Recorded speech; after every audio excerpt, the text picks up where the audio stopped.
So I'm speaking to Chuck today, and I want to start off by saying one of the cornerstones of why I'm passionate and why I love this career is because it's not just helping people not be in pain anymore, but you can take a really cool person that had an amazing purpose on earth, and then they can't do that anymore because pain is taking that away from them, and so society loses that human and all the good they were supposed to do.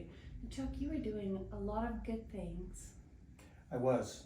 I've been lucky, due to timing and circumstance, to be involved with a number of amazing organizations and, help endangered species and endangered women and endangered ecosystems and foster kids. And I don't really function properly unless I'm doing something to make the world a little bit better. And I can still do that in my, not sure if I should say current or former state, because my pain is so much better today, right now. But I'm used to being kind of on the front lines, captaining a vessel in Antarctica or something, and I've had to really switch to, strategizing, fundraising, grant writing, that kind of thing. So it's still an important role, but it's different from what I would prefer or what I'm used to. Yeah. And Chuck, you guys, is a really big deal. He was captain of your vessel on season 3 of Whale Wars on Discovery. Yes. So you guys can go look him up. But that's just one of the things you've done. And then how many years ago did you have a vasectomy?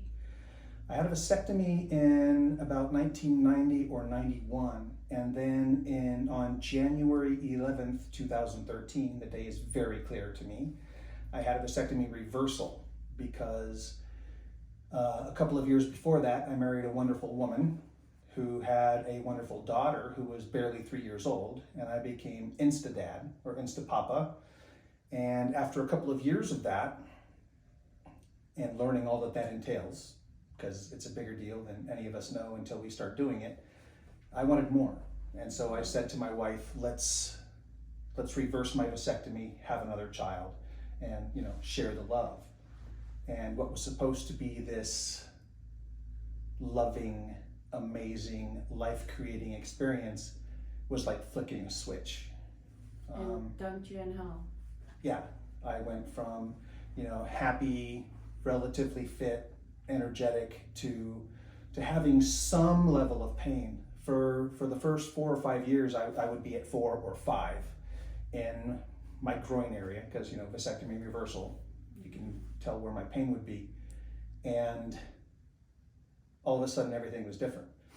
And I started going all over the place. I've had 24 surgeries. That's just counting the ones that they, give me anesthetic for and cut me open. And probably 5 years ago, the pain started getting worse as a result of these surgeries. And I didn't know that at the time that there was a correlation between CRPS surgeries and worse pain. So by the time I got here 3 weeks ago today, I lived at 7 or 8 on the pain scale. And at 7, I can talk and have a conversation if I focus, but at 8, I'm just pretty much useless. It's hard to read. I'm a book nerd, one of my favorite things to do. So it was life-changing. You have a high pain threshold. When I met Chuck, he was on the floor in my consult room, laying down because he could not sit. Yeah.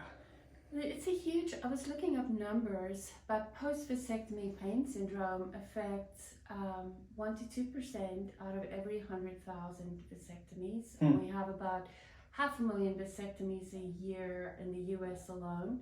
So you've got 5 to 10,000 men suffering with this incredible pain for what should have been a simple procedure.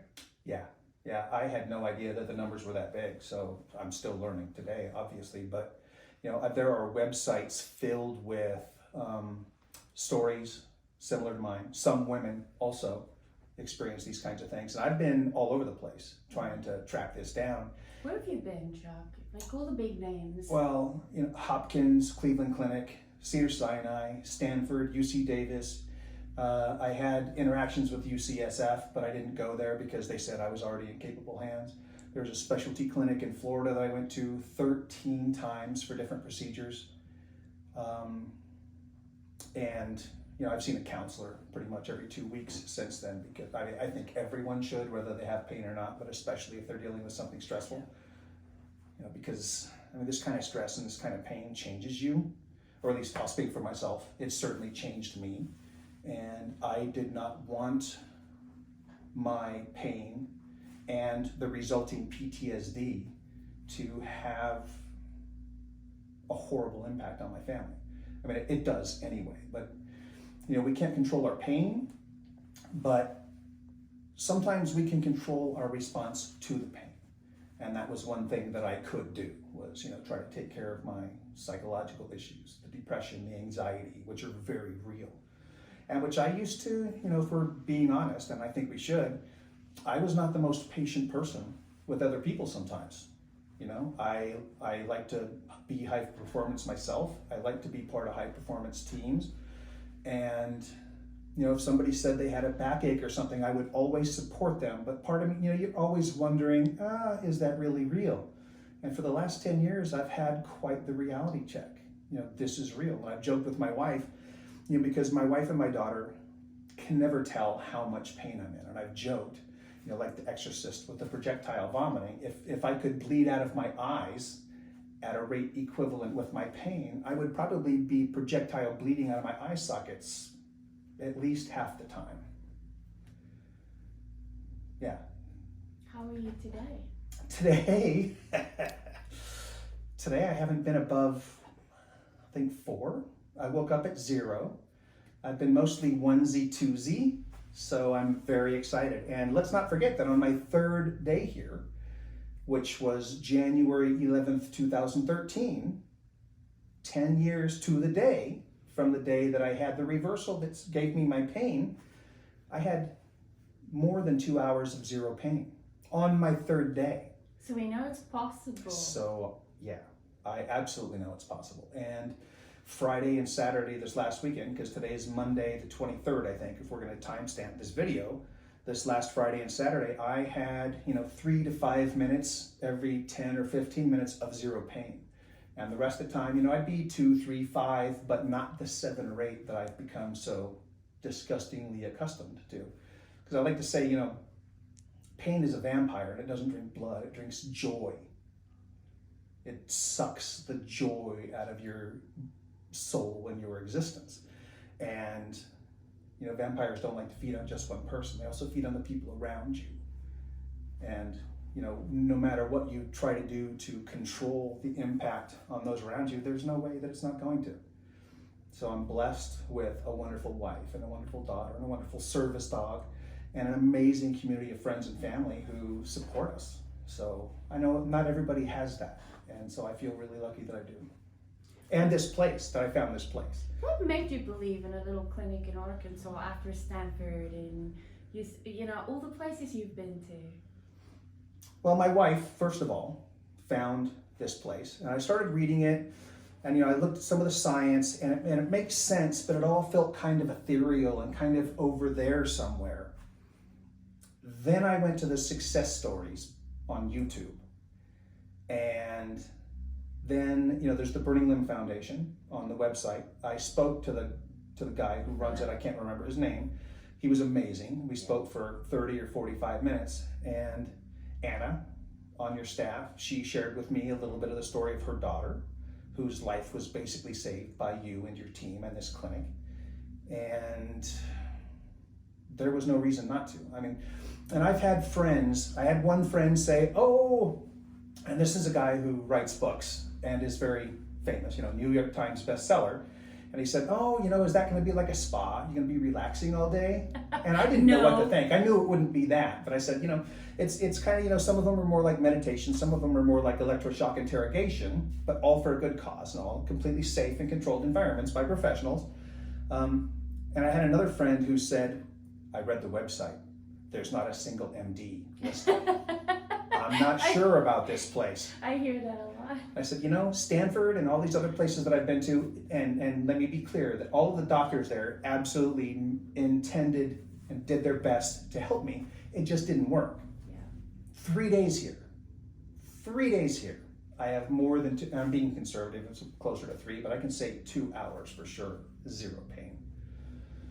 And you know what?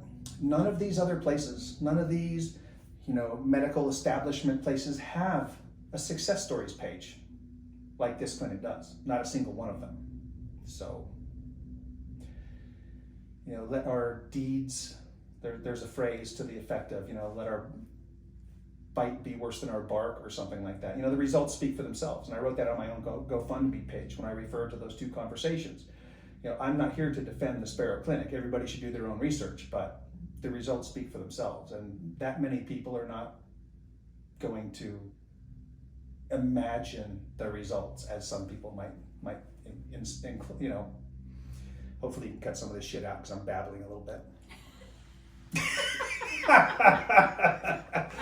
I was on a TV show. I know you can cut that out, but are we live streaming on Facebook? No. Yes, I forgot to tell you. I wish. Well, no, it's been amazing. And as someone who works with executive directors and CEOs of nonprofits, I've also been amazingly impressed by the team that I don't know what your background is. I've resisted the urge to look because I don't really care.